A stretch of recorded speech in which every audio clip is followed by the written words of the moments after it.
नमस्कार दोस्तों, मेरा नाम है आशा चौधरी और मैं आपके सामने प्रस्तुत हूँ मनोरमा का भाग 4 लेकर।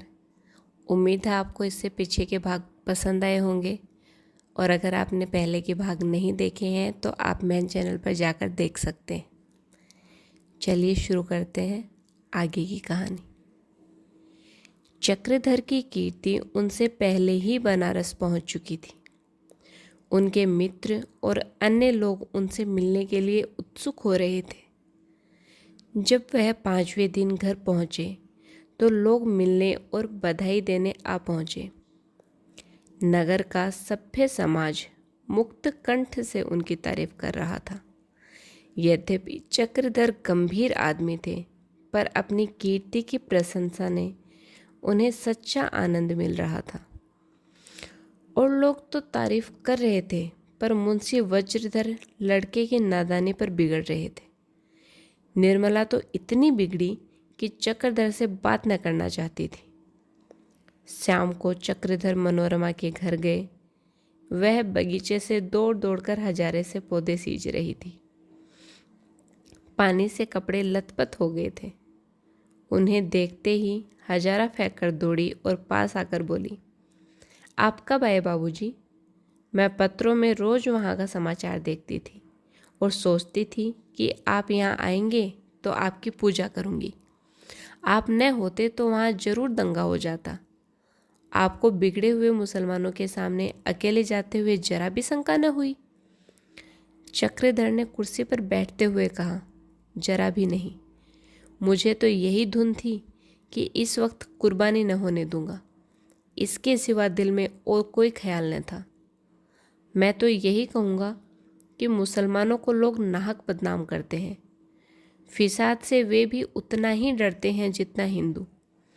शांति की इच्छा भी उनमें हिंदुओं से कम नहीं है। मनोरमा, मैंने जब पढ़ा कि आप उन बौखलाए हुए आदमियों के सामने निसंक भाव से खड़े थे तो मेरे रोंगटे खड़े हो गए। मैं उस समय वहाँ होती तो आपको पकड़कर खींच लाती।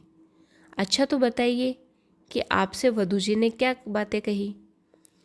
मैं तो जानती हूँ आपने कोई बातचीत न की होगी, चुपचाप लजाए बैठे रहे होंगे।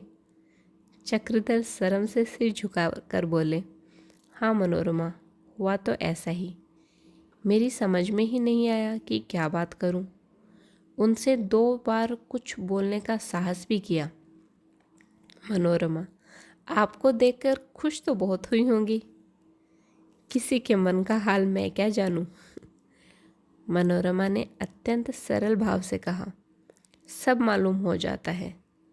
आप मुझसे बात नहीं कर रहे, कम से कम इच्छा तो मालूम हो ही गई होगी। मैं तो समझती हूँ जो लड़की विवाह की इच्छा के विरुद्ध किया जाता है वह विवाह ही नहीं है। आपका क्या विचार है? चक्रधर बड़े असमंजस में पड़े। मनोरमा से ऐसी बातें करते उन्हें संकोच होता था। डरते थे कहीं ठाकुर साहब को खबर मिल जाए।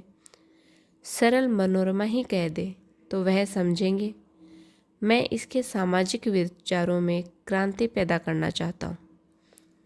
अब तक उन्हें ज्ञान न था कि ठाकुर साहब किन विचारों के आदमी हैं। हाँ, उनके गंगा स्नान से यह आभास होता था कि वह सनातन धर्म के भक्त हैं। सिर झुकाकर बोले, मनोरमा, हमारे यहाँ विवाह का आधार प्रेम और इच्छा नहीं है, धर्म और कर्तव्य पर रखा गया है। इच्छा चंचल है, क्षण क्षण में बदलती रहती है। कर्तव्य स्थायी है और उसमें कभी परिवर्तन नहीं होता। सहसा घर के अंदर से किसी के कर्कश शब्द कान में आए। दिन फिर लोंगी का रोना सुनाई दिया। चक्रधर ने पूछा, यह तो लोंगी रो रही है ना? मनोरमा, जी हाँ। आपसे तो भाई साहब की भेंट नहीं हुई। गुरु सेवक सिंह नाम है।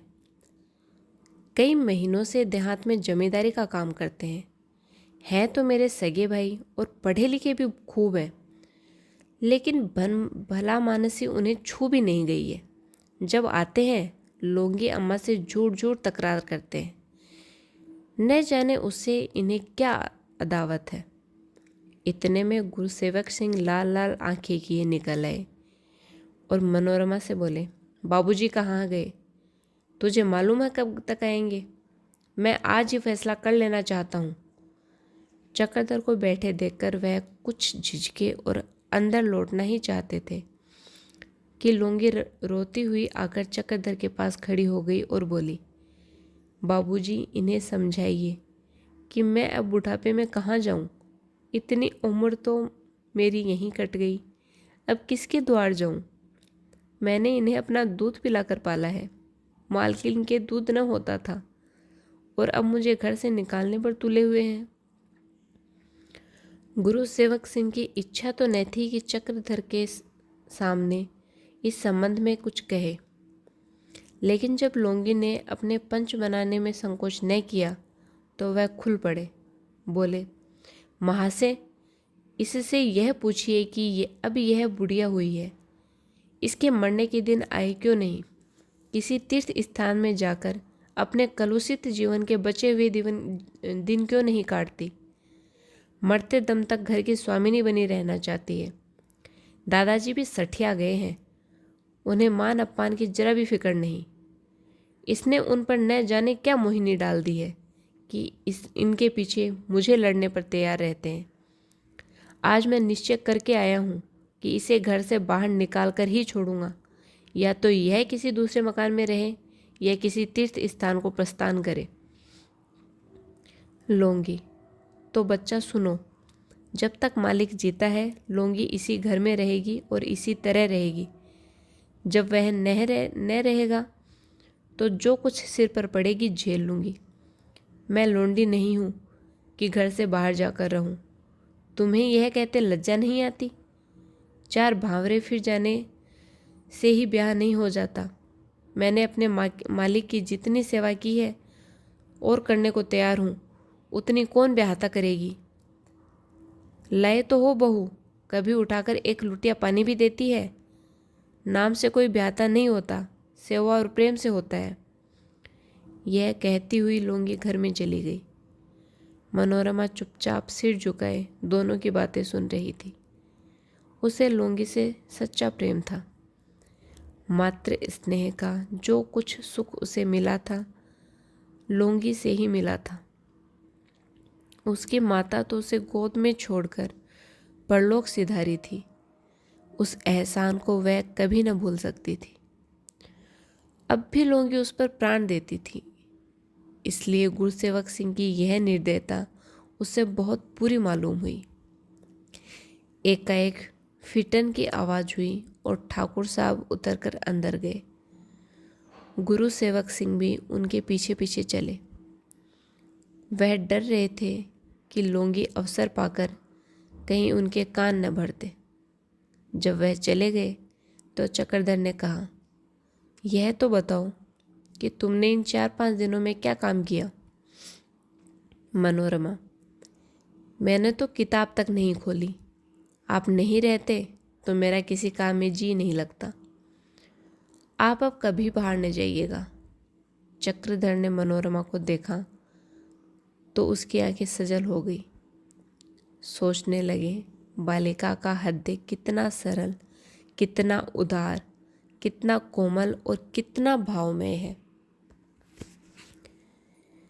मुंशी वज्रधर विशाल सिंह के पास से लौटे तो उनकी तारीफों के पुल बांध दिए। यह तारीफ सुनकर चक्रधर को विशाल सिंह से श्रद्धा सी हो गई।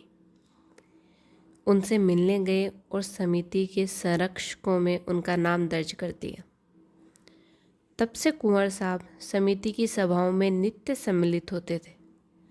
अतएव अब कि जब उनके यहाँ कृष्ण जन्माष्टमी का उत्सव हुआ, तब चक्रधर अपने सहवर्गियों के साथ उसमें शरीक हुए। कुंवर साहब कृष्ण के परम भक्त थे। उनका जन्मोत्सव बड़ी धूमधाम से मनाते थे। उनकी स्त्रियों में इस विषय में मतभेद था। रोहिणी कृष्ण की उपासक थी तो वसुमती रामनवमी का उत्सव मनाती थी। रही रामप्रिया, वह कोई व्रत न रखती थी। संध्या हो रही थी। बाहर कंवल झाड़ आदि लगाए जा रहे थे। चक्रधर अपने मित्रों के साथ बनाव सजाव में मसरूफ थे। संगीत समाज के लोग आ पहुंचे थे। गाना शुरू होने वाला ही था कि वसुमती और रोहिणी में तकरार हो गई। वसुमती को यह तैयारियां एक आंख न भाती थी। उसके रामनवमी के उत्सव में सन्नाटा सा रहता था। विशाल सिंह उस उत्सव में उदासीन रहते थे। वसुमती इसे अपना पक्षपात समझती थी। वह दिन में जल भून रही थी। रोहिणी 16 श्रृंगार किए पकवान बना रही थी।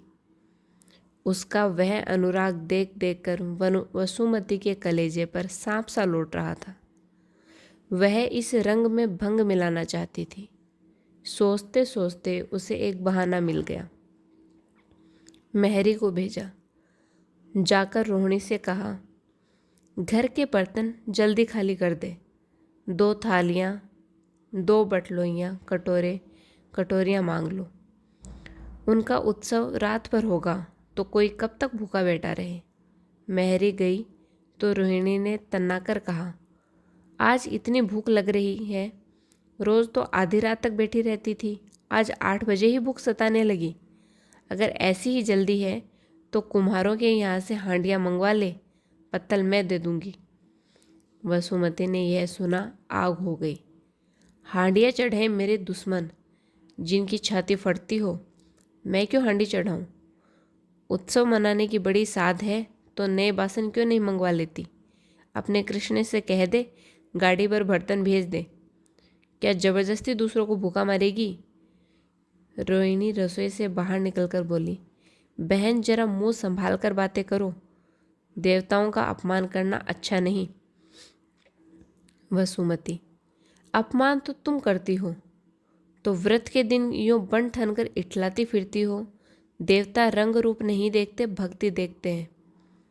रोहिणी, क्या आज लड़ने ही पर उतारू होकर आई हो?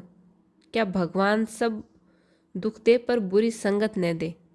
लो यह गहने कपड़े आंखों में गड़ रहे हैं ना, न पहनूंगी। जाकर बाहर कह दे पकवान प्रसाद किसी हलवाई से बना ले। मुझे क्या, मेरे मन का हाल भगवान आप जानते हैं। पड़ेगी उन पर जिनके कारण यह सब हो रहा है। यह कहकर रोहिणी अपने कमरे में चली गई। सारे गहने कपड़े उतार फेंके और मुंह ढांपकर चारपाई पर पड़ी रही। ठाकुर साहब ने जब समाचार सुना तो माथा कूटकर बोले, इन चंडालनियों से आज शुभोत्सव के दिन शांत नहीं बैठा जाता। इस जिंदगी से तो मौत ही अच्छी। घर में आकर रोहिणी से बोले, तुम मुंह ढांपकर सो रही हो या उठकर पकवान बनाती हो? रोहिणी ने पड़े पड़े उत्तर दिया, फट पड़े वह सोना जिससे टूटे कान, ऐसे उत्सव से बाज आई जिसे देखकर घर वालों की ही छाती फटे। विशाल सिंह, तुमसे तो बार बार कहा कि उसके मुंह न लगा करो, एक चुप 100 वक्ताओं को हरा देता है। फिर तुमसे बड़ी भी तो है, यूं ही तुमको उसका लिहाज करना चाहिए। रोहिणी क्यों दबने लगी। यह उपदेश सुनकर और झुल्लाकर बोली, रहने भी दो, जले पर नमक छिड़कते हो। जब बड़ा देख देख कर जले, बात बात पर कोसे, तो कोई कहाँ तक उसका लिहाज करे। तुम्ही ने उसे सिर पर चढ़ा कर रखा है। कोई बात होती है मुझी को उपदेश देने के लिए दौड़ते हो। सीधा पा लिया ना। उनसे बोलते हुए तो तुम्हारा भी कलेजा कांपता है। तुमने सह लेते तो मजाल की मुझे यूं आँख दिखाती। विशाल सिंह, तो क्या मैं उसे सिखा देता हूँ कि तुम्हें गालियाँ दे? कुंवर साहब जो जो रोहिणी का क्रोध शांत करने की चेष्टा करते थे, वह और भी बफरती जाती थी, यहाँ तक कि अंत में वह भी नरम पड़ गए।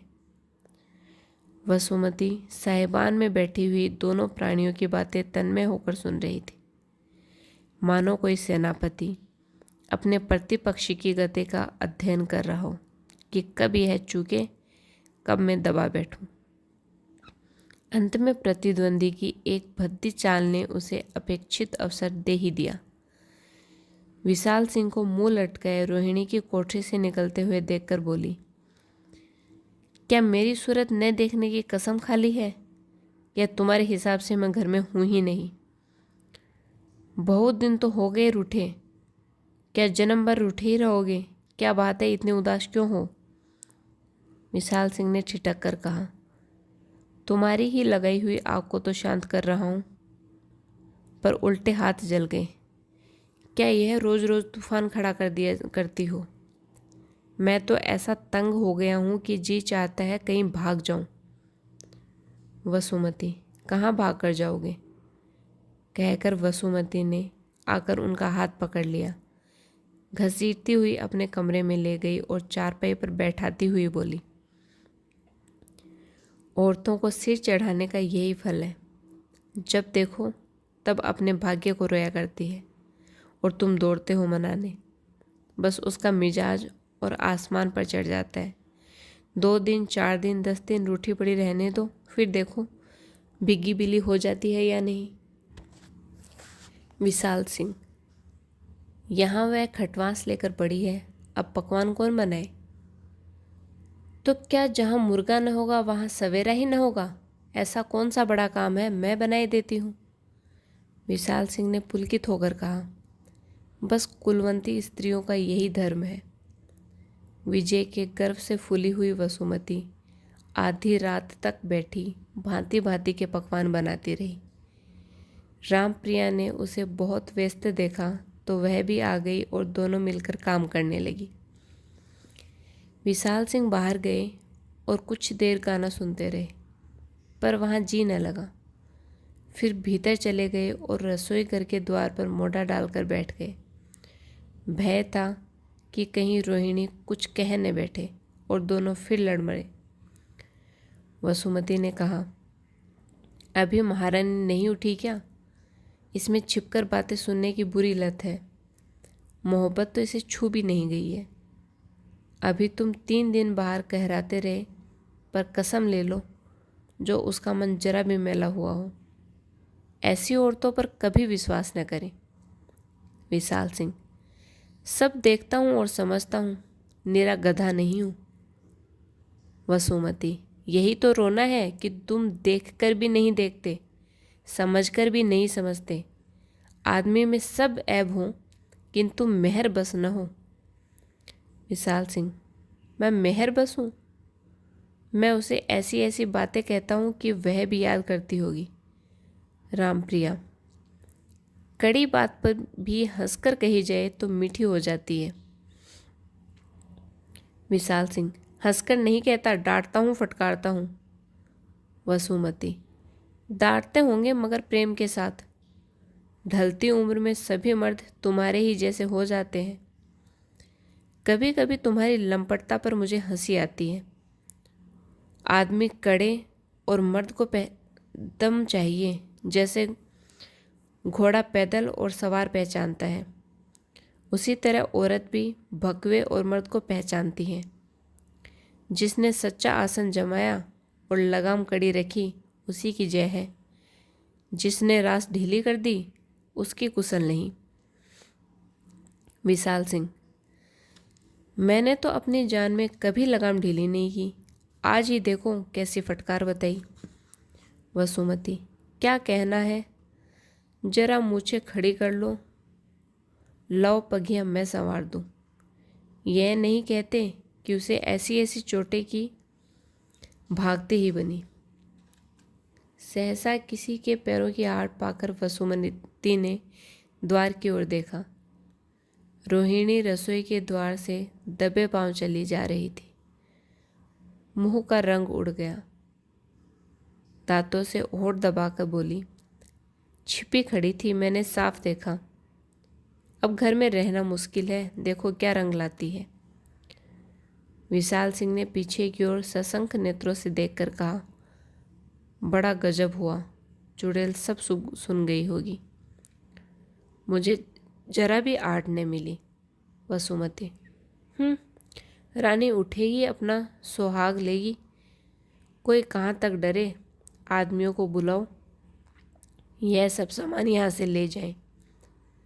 भादों की अंधेरी रात थी। हाथ को हाथ न सूझता था। मालूम होता था पृथ्वी पाताल में चली गई है या किसी विराट जंतु ने उसे निगल लिया है। मोमबत्तियों का प्रकाश उस तिमिर सागर में पांव रखने को कांपता था। विशाल सिंह भोग के पदार्थ थालियों में भरवा भरवा कर बाहर रखवाने में लगे हुए थे। एकाएक रोहिणी एक चादर ओढ़े हुए घर से निकली और बाहर की ओर चली। विशाल सिंह दहलीज के द्वार पर खड़े थे। इस भरी सभा में उस यूं निस्संक भाव से निकलते देखकर उनका रक्त खोलने लगा। जरा भी न पूछा कहाँ जाती हो, क्या बात है। मूर्ति की भांति खड़े रहे और सब लोग अपने अपने काम में लगे हुए थे। रोहिणी पर किसी की निगाह न पड़ी। इतने में चक्रधर उनसे कुछ पूछने आए तो देखा कि मेहरी उनके सामने खड़ी है और क्रोध से आंखें लाल किए कह रही है, अगर वह मेरी लोंडी नहीं है तो मैं भी उनका गुलाम नहीं हूँ। जहाँ इच्छा हो जाए, अब इस घर में कदम न रखने दूंगा। जब चक्रधर को रानियों के आपसी झगड़े और रोहिणी के घर से निकल जाने की बात मालूम हुई तो उन्होंने लपक कर एक लालटेन उठा ली और बाहर निकलकर दाएं बाएं निगाहें दौड़ाते तेजी से कदम बढ़ाते हुए चले। कोई 200 कदम गए होंगे कि रोहिणी का एक वृक्ष के नीचे खड़ी दिखलाई दी। ऐसा मालूम होता था कि वह छिपने के लिए कोई जगह तलाश रही है। चक्रधर उसे देखते ही लपक कर समीप पहुंचे और उसे घर चलने के लिए समझाने लगे। पहले तो रोहिणी किसी तरह राजी न हुई, लेकिन चक्रधर के बहुत समझाने बुझाने के बाद वह घर की ओर लौट पड़ी। जब दोनों आदमी घर पहुंचे तो विशाल सिंह अभी तक वहां मूर्तिवान खड़े थे। मेहरी भी खड़ी थी। भक्तजन अपना अपना काम छोड़कर लालटेन की ओर ताक रहे थे। सन्नाटा छाया हुआ था। रोहिणी ने दहलीज पर कदम रखा, मगर ठाकुर साहब ने उसकी ओर आंख उठाकर भी न देखा। जब वह अंदर चली गई तो उन्होंने चक्रधर का हाथ पकड़ लिया और बोले, मैं तो समझाता था किसी तरह न आएगी, मगर आप खींच ही लाए, क्या बहुत बिगड़ती थी। चक्रधर ने कहा, आपको कुछ नहीं कहा, मुझे तो बहुत समझदार मालूम होती है। हाँ, मिजाज नाजुक है, बात बर्दाश्त नहीं कर सकती। विशाल सिंह, मैं यहाँ से टला तो नहीं, लेकिन सच पूछिए तो जाति मेरी ही थी। मेरा क्रोध बहुत बुरा है। अगर आप न पहुँच पाते तो बड़ी मुश्किल होती। जान पर खिल जाने वाली स्त्री है। आपका यह एहसान कभी न भूलूंगा। देखिए तो सामने कुछ रोशनी सी मालूम हो रही है। बैंड भी बज रहा है, क्या माजरा है। सैकड़ों आदमी कतार बांधे मसालों और लालटेनों के साथ चले जा रहे थे। आगे आगे 2 अश्वारोही भी नजर आते थे। बैंड की मनोहर ध्वनि आ रही थी। तो दोस्तों, आज के लिए इतना ही। मिलते हैं अगले भाग में। तब तक के लिए चैनल को सब्सक्राइब कर लीजिए और वीडियो को लाइक कर दीजिए। अगर वीडियो पसंद आता है तो आप कमेंट बॉक्स में ज़रूर बताएं। धन्यवाद आप सबका।